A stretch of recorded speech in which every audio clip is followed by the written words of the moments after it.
अस्सलाम वालेकुम नाज़रीन, खालिद इकबाल का सलाम कबूल कीजिए। मकालमा विद प्रोफेसर अकरम मीरानी। आज का हमारा मौजू है तहरीक लब्बैक पाकिस्तान ने गुज़श्ता दिनों मुरीद के में एहतजाज किया, जिसके नतीजे में उनके बहुत से कारकुन ज़ख्मी हुए और शदीद हंगामा हुआ। अब देखना यह है कि जो तहरीक लब्बैक पाकिस्तान को एक तरह से नुकसान हुआ है, सेटबैक हुआ है, क्या वो इसका इजाला कर पाएगी? ये हमारा आज का सवाल है। डॉक्टर साहब, एक तो ये है कि हम अपनी इस्टेब्लिशमेंट से ये कहेंगे कि आप ये जो पार्टियां बनाने और तोड़ने का कारोबार है ना, इसको बंद करें।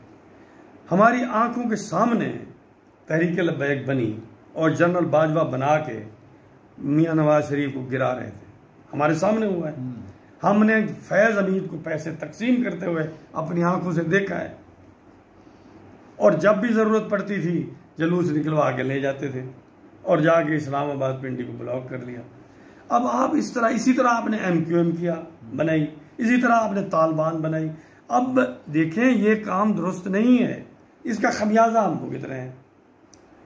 तहरीक लब्बैक को चाहिए था वो फ़लस्तीन के हवाले से जलूस निकाल रही थी, ठीक है, आप पुरअमन तरीके से एक जलूस निकालते हैं। अब मुसीबत ये है, तहरीक लब्बैक की हिस्ट्री ये है कि उन्होंने जब भी जलूस निकाला वो पुरअमन नहीं रहा। अब खौफ पैदा हो जाता है जब वो बाहर निकलते हैं। लेकिन बेहतर ये था कि कुछ ऐसी हिकमत अमली दोनों तरफ से अपनाते। तहरीक लब्बैक के रहनुमाओं की भी तो जिम्मेदारी बनती है कि वो अपने कारकुनों की ट्रेनिंग करें, तरबियत भी करें और उनको नुकसान के रास्ते पे ना ले जाए। खुद वो भी कई शदीद जख्मी हैं, मारे गए हैं, लोगों की इमलाक जला दी गई है। तो इस रास्ते पे भाई क्यों जाते हो?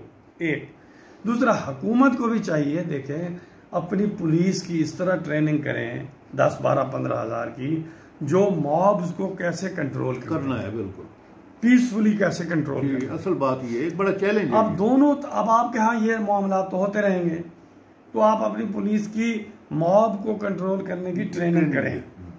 दोनों तरफ से ये मसला होता है। अब तहरीक लब्बैक के लिए चैलेंज ये है कि बहुत सारे लोग उनके कहते हैं मारे गए हैं, इसी तरह बहुत से पुलिस वाले बहुत सारे जख्मी हैं, पुलिस वाले भी कोई हलाक हुए हैं, कोई जख्मी है, बिल्कुल। और अब तहरीक लब्बैक को इस्टेब्लिशमेंट की जो पहले सपोर्ट थी वो ख़त्म हो गई है, या बज़ाहिर लगता है ख़त्म हो गई है। हमारी इस्टेब्लिशमेंट का पता तो नहीं चलता है ना, बाहर बज़ाहिर लगता है ख़त्म हो गई है। अब अगर उन्होंने जिदोजहद खुद करनी है तो उन्हें अपनी हिकमत अमली भी मुनासिब बनानी होगी। उनको बहुत धचका लग गया है। और लेकिन आपको मालूम है, बरेलवी हमारा जो है बड़ा तबका है, उनका मस्जिदों का नेटवर्क है, उनका दरबारों का नेटवर्क, मदारिस का है, तो उनके पास पावर है। मगर उन्हें चाहिए जिसके पास भी पावर हो वो उसे कानून के दायरे में इस्तेमाल करें। हमारी अपील है अपना लब्बैक के लीडरों से और उनके कारकुनों से कि भाई मुल्क के कानून को हाथ में ना लें बिल्कुल। और हुकूमत से भी हम कहते हैं कि जब भी कोई अगर रोड पे आता है डेमोन्स्ट्रेशन के लिए, तो उससे वो पीसफुली कंट्रोल करने का भी कोई रास्ता निकाले। पहले PTI वाले इस्लामाबाद में आए, आपने पावर यूज की। अब लब्बैक वाले आ रहे थे, आपने बेबहा पावर यूज की। इससे कुछ हासिल होने वाला नहीं है। दूसरा डॉक्टर साहब, मसला ये है, आपकी 50% से ज़्यादा नौजवान आबादी है, उनके पास कोई काम नहीं, कोई ऑप्शन ही नहीं रहा। आपने कोई ऑप्शन ही नहीं छोड़ा हुआ, तो आप वैसे भी एनार्की के दरवाजे पे खड़े हुए हैं।